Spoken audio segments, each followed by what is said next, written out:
My name is Sarah, and I'm a reference librarian with Loudoun County Public Libraries. And welcome to this year's RhymeOn 2022 Awards finale. This year, we received 74 submissions from people all over our community, and each poem was judged by a panel of library staff using a criteria that focused on form, word usage, poetic technique, and literary devices, language convention, and overall style. There are 4 categories this year, all receiving a winner and a runner-up. They include Best Love Poem, Best Loudoun Poem, Funniest Poem, and Best in Free Verse Poem.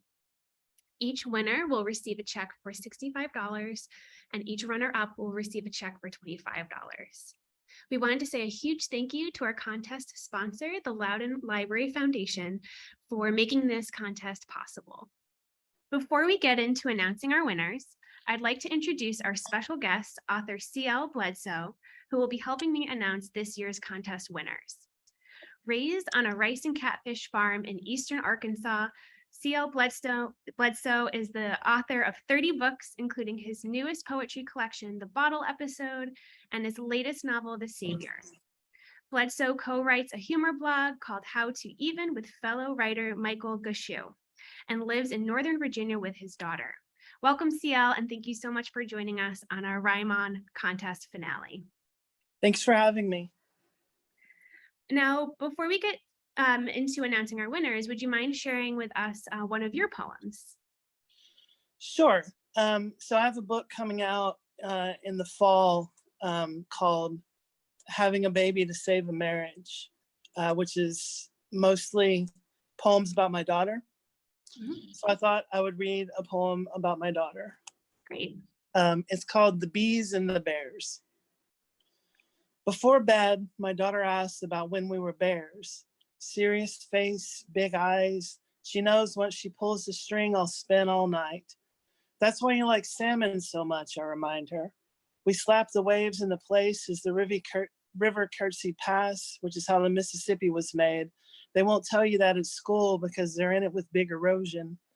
We knew the secret song that put the bees to sleep, but weren't we stealing their honey? We left flowers like the tooth fairy leaves silver dollars. They were glad to have them. They wrote thank you notes. Your mother might still have some saved somewhere. Flowers grew in our fur, a special kind you can't find at the farmer's market. They changed color and scent depending on our moods, what we had to do that day. Too much homework and they would go gray and smell like old cheese. Everybody would know we needed someone to make funny faces at us. I don't think that's true. I shrug. When we scratch our backs on trees, it straightened them so they grew into the sky, which is where the best sunberries come from. They dropped them down for us sometimes. When we sharpened our claws in their bark, we were returning the favor. I look into the distance, thinking about how sweet those berries were, the feel of loam beneath my claws. Why did we ever leave, she asks. We got laid off and had to come here for work, I say. Your mom's cousin knew somebody hiring humans, so we had to trade in our fur and claws for hair and donuts. That's why you should always unionize. That bit always puts her right to sleep. I tuck her in and stand over her, growling at the darkness to keep it back a little longer. Thank you. That was beautiful. Thank you. Now, as someone who's authored over 30 books, what advice might you have for any aspiring poets or writers? Well, I think a lot of the advice that people need is very specific to them. But there's a lot of great advice out there. There are books like Bird by Bird by Anne Lamott, Stephen King's On Writing. There are a ton of them. I think the thing that served me best as a writer has been having a really solid work ethic. Everybody talks about writing, but not many people actually do it. I realized this early on when I was in college. I would take writing classes and other students would, everybody goes to all the parties and they hobnob with the visiting writers and all that stuff, but they wouldn't actually write. And I wrote constantly because I was terrible. And I thought the only way I'm going to get any better is if I get all this terrible stuff out. Maybe there's some good stuff underneath there, And so, yeah, I used to write every day. As my daughter got older, I started taking off weekends and holidays and things like that. I don't think that a lot of people will say you have to write every day.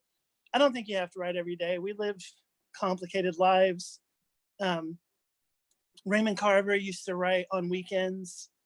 I know writers who will kind of wait until they can take a few days, like go to a writing retreat or just have a few days off, and they kind of save up all their ideas and jot things down and take their notes and then do that. But I think it's important to have like a regular time, whatever that is, that you can write and that you consistently do that.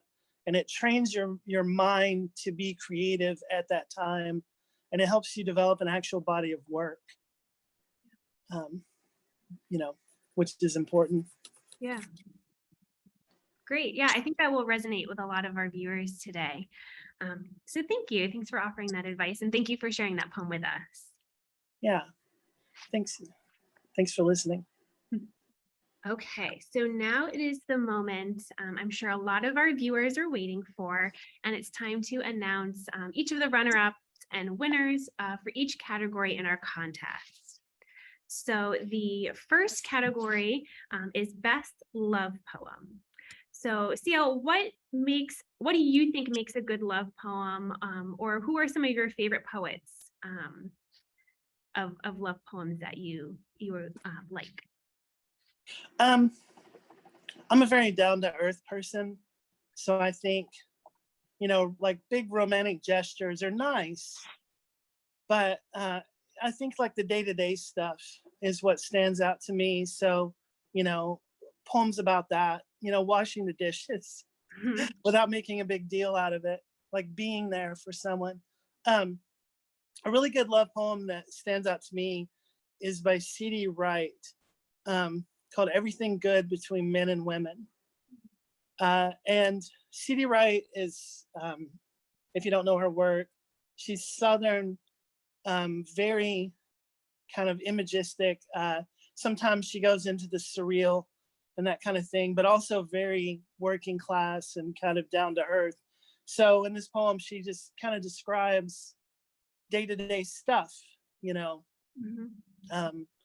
living lives together, but also, in the tension that comes from relationships. So it's very down to earth and kind of gritty.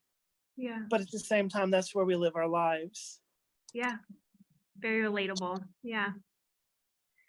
All right. So we had a ton of love poem submissions this year.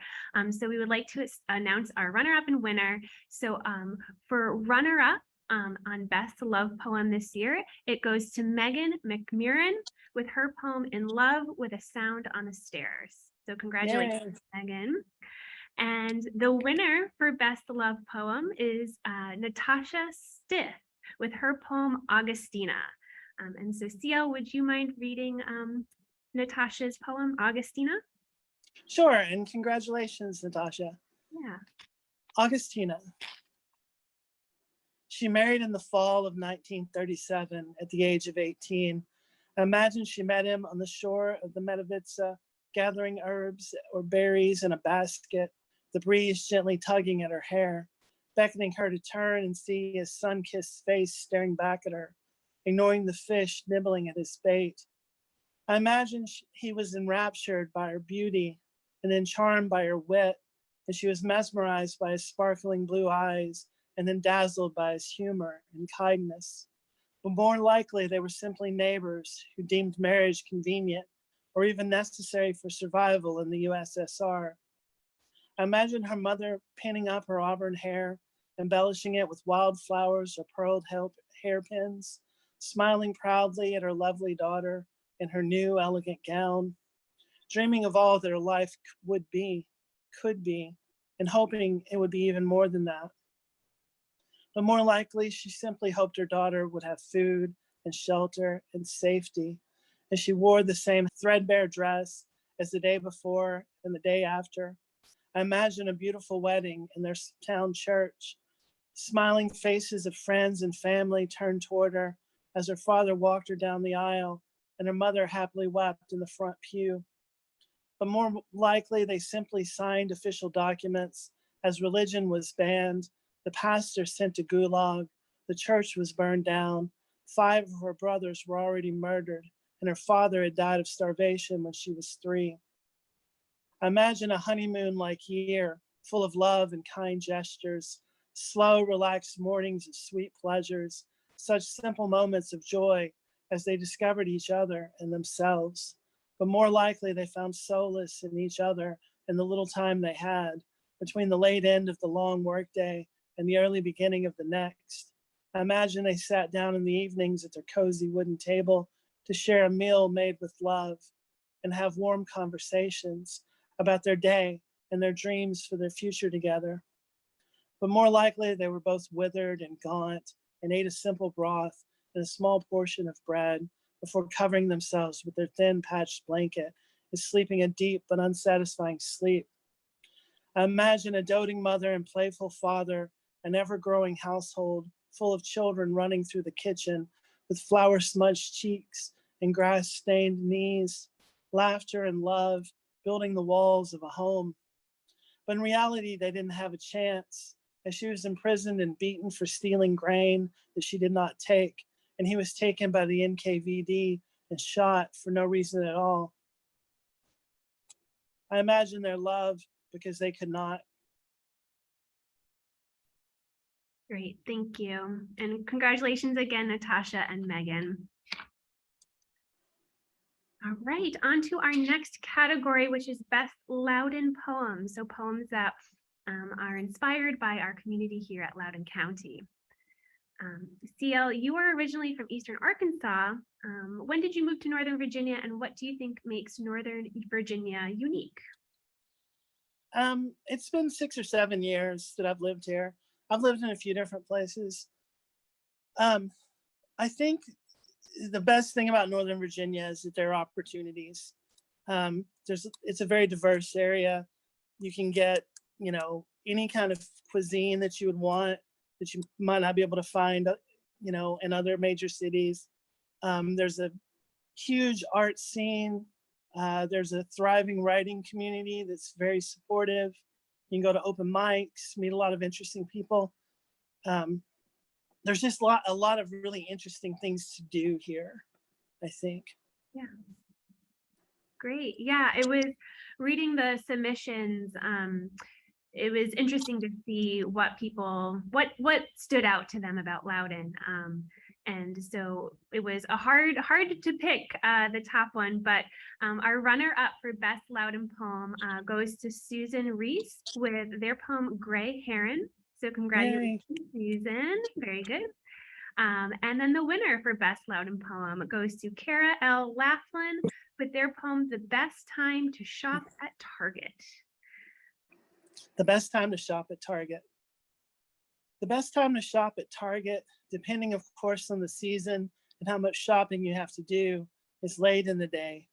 So late you'll probably have dinner delivered as you put away your things. It's busy then. There's always at least one child crying from a cart somewhere and half a dozen tired 20-somethings stopping on their way from work to home, including the clearly single guy who resents that you arrived in line before him with your family full cart while he only has his own needs filling his, who keeps eyeing you, not so secretly thinking you really ought to let him go before you, like he's so special with his Men's Health magazine and his organic almond milk, like you don't have places to be too, like you don't have a house full of humans waiting with their needs at home. The cashier by this time will have filled her shift with hours on her feet, thinking of the 3 angry customers whose ghosts blot out the 100 other pleasant interactions of the day, the 6 different mothers with their cake mix and candles, the 5 guys stocking up on beer and guacamole, the 1 man she thinks might pick her line on purpose because he always fills out the online form and calls her service splendid, which is nice, but also kind of creepy if you think too long about it. You will pile your items on the belt, add a box of mints for the car, and try to balance friendly with efficient, mindful of the dude behind you who has already reached across and grabbed the bar that separates his order from your own, By the time you've loaded your bags in your cart, the girl will be ringing up his paleo bars and vitamin water, will barely glance your way when you say thanks and push the cart to the exit, people passing you left and right with lighter loads as you labor out the door. And you'll stop right there, a yard outside the entrance, people swimming past you as you gasp. The sky alive in tangerine and mandarin, with pale lemon and maybe a little lime. Down by the horizon, Catoctin Mountain in the distance, showing off its solitary silhouette. And up above, the deepest blue the heavens have to offer, all of it splayed out around the Target parking lot. The smile will have taken over your face without your thinking to put it there for someone. And you'll see the people passing you, glancing, curious, as if they wonder what is wrong with you. Like maybe you've forgotten where you parked your car, or had a stroke, or lost your caretaker, as if their jobs or schedules or child's tantrum mattered in a night like this, as if they had somewhere better to be, as if anything can justify not noticing a sky like that. Great. Congratulations again to Kara and Susan. All right, our third category is funniest poem. CL, you co-write a humor blog called How to Even. Can you tell us a little bit more about that? It's a parody self-help and how-to guide. Like somebody says, like I can't even. Well, this is how to even. So to be clear, there's absolutely nothing legitimately helpful on the site. It's kind of the opposite of that. It's all comedy and parody. So like we had one of the strangest posts was how to make a fruit salad. Like if you have to go to a company get together and you have to bring the fruit salad, and in the process, as we describe it, you open up an interdimensional rift and get trapped in this like post-apocalyptic fascist state world, and you know it cycles through all these things, and you're just trying to finish your fruit salad. Or we had one on dating, which ends with you faking your own death and starting a new life somewhere. A lot of them actually end with faking your own death. Kind of a running theme. All right, so our runner-up for funniest poem goes to Kara Eisenberg and Evelyn Bogus with their poem Ode to Gas, which is very funny. And then the winner of our funniest poem goes to Christine Grande with her poem I'm Not a Restaurant. I'm not a restaurant. I'm not a restaurant nor a short order cook, but my family is so hard to please. The only thing they agree on for supper is macaroni and cheese. My husband hates onions, garlic, spices, and herbs. Oh, and no salt because his blood pressure is high. Then he complains that his food is too bland and fails to understand why. My teenage son has eaten every junk food ever known to man, so I try to get him to eat healthfully any way that I can. Son, have some baked fish with broccoli and a slice of avocado toast. He rolls his eyes as he chomps on a donut. God, Mom, that sounds gross. My daughter insists that the food I feed her will give her pimples and make her fat. Sweetheart, it's tomato soup and a garden salad. Where's the harm in that? The twins make supper time so entertaining as they pretend to vomit and gag.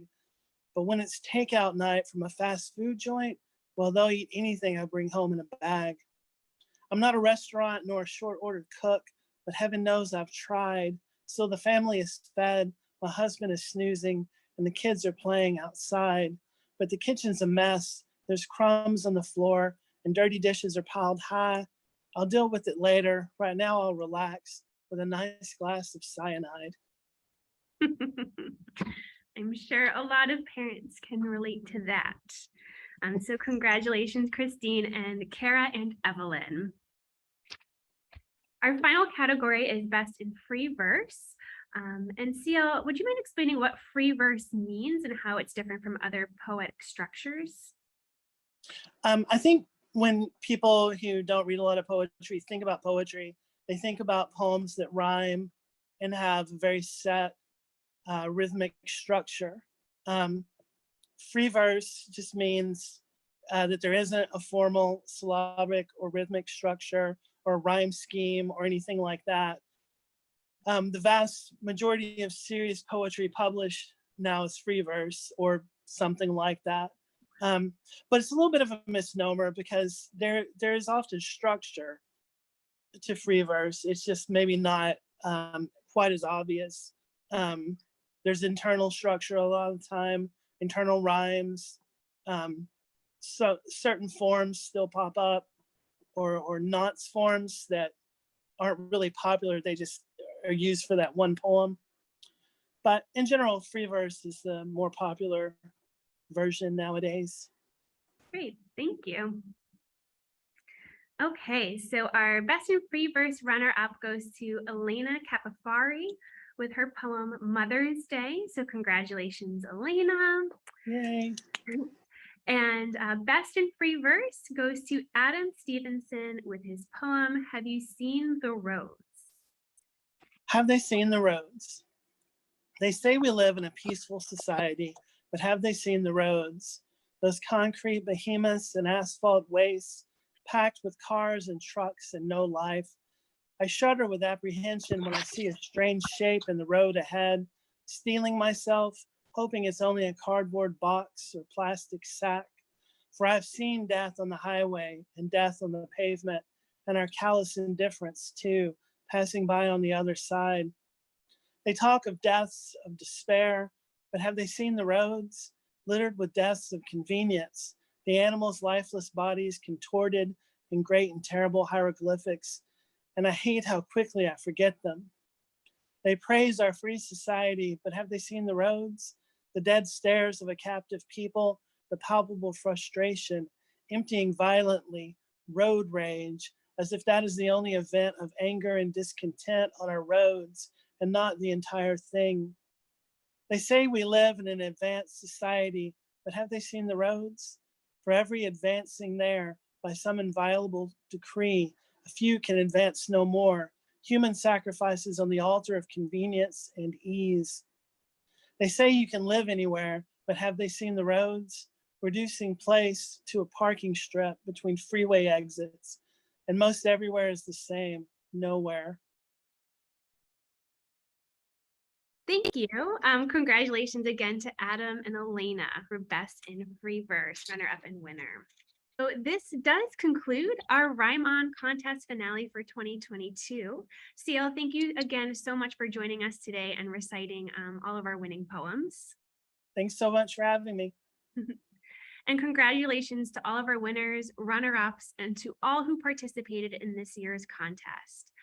Another big thank you to the contest sponsor, Loudoun Library Foundation, for making this contest possible.